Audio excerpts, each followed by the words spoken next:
Well, hi everyone, and welcome to Chapter 3, ADMG 474, Executing Project Management.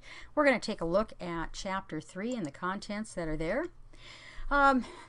Chapter 3 talks about organizational capabilities, structure, culture, and roles, but specifically how that impacts and influences project management. So last week we did a light review of project management practices and how we select projects within organizations that we're going to do. So this week I want to and you should have had, this should kind of have been a good review of what you had in 374. This week we're going to take a look at the actual organization and how the organization influences project management. And what are we talking about here? Well, specifically, how does organizational structure impact a project's success? How does organizational structure influence how we execute projects? That's a good question as well. How does organizational culture play a role in projects? And what about matrixed organizations and the PMO, or the Project Management Office? PMO stands for Project Management Office. So here's some things that you should be focusing on as you go through the reading. What are some of the different types of organizational structures, and what are their advantages and disadvantages? Now, your textbook on page 54 to 59 talks about functional, projectized, and matrix organizational structures. So what are some of the advantages and disadvantages of each in terms of executing a project? What are some of the organizational power influences and the types of organizational power, and also look at how those influence you as a project manager. Now remember, as a project manager, you are not the manager over anybody, right? So you will get your power from various sources, and it's important to understand the structures in an organization and where you are going to be getting that power from in order to be executing your projects.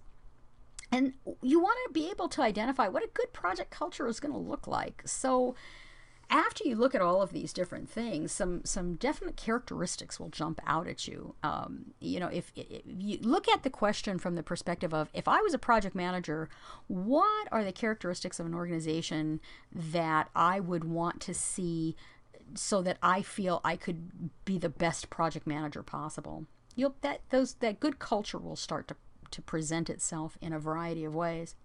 You also want to be able to understand some of the different project life cycles. Now, project life cycle is different than the process groups. Remember, initiating, planning, executing, controlling, monitoring, and closing.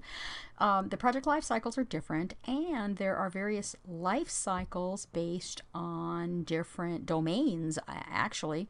So the first one, the book presents a few of them. It presents DMAIC, which is the Six Sigma project management life cycle, research and development, construction, and agile.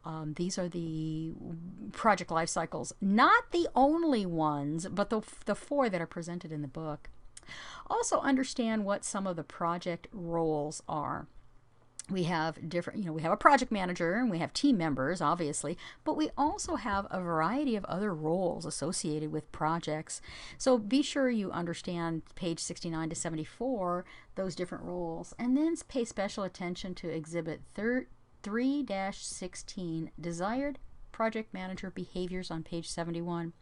And the reason I bring that to your attention is because that is going to be very helpful for you in completing the assignment this week. I have some additional resources out there for those of you who are not really comfortable with Microsoft Project. I've got a bunch of videos, links that I have put out there that really should help. You really want to take time now to learn as much about Microsoft Project as you can. Get your hands on that tool as much as possible. Walk through some of the things that are in the videos. I will have an extra credit opportunity for you to get some more hands-on experience with Microsoft Project so you can learn it, because I believe it's either week 6 or week 7 when you start to take a real deep dive into Microsoft Project, and you're going to want to know what you're doing. You're going to want, or more to the point, you're going to want to be comfortable with the product.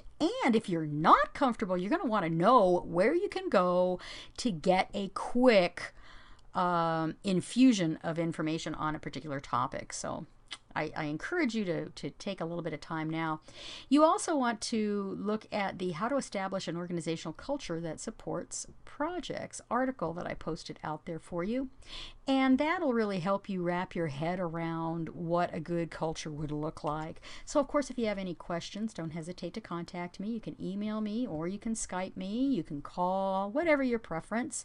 Enjoy the week and don't hesitate to let me know how I can help. Take care.